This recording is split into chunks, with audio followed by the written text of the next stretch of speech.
Alright, so to take the head off of this machine, you're going to come here, and on both sides you have these. So you just unscrew those. Obviously I like a nice impact wrench to do it. And then these ones as well, you're going to loosen out. And now you can see we're broke free from the frame.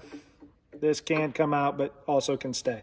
So the vacuum port you can see is attached here, so you'll just unhook the vacuum port, leave it attached. You have a power supply that will get unhooked right here by lifting two sides up and pulling it out.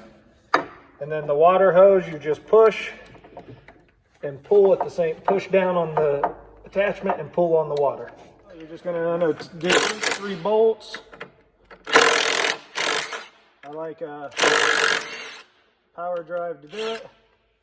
And then this bottom bolt, and that will unattach from the frame. Normally you'll have somebody holding the frame.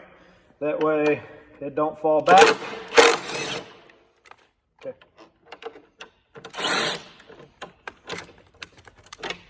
We got the 4 handles.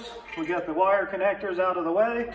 Reach down, lift up, and then we walk. Okay.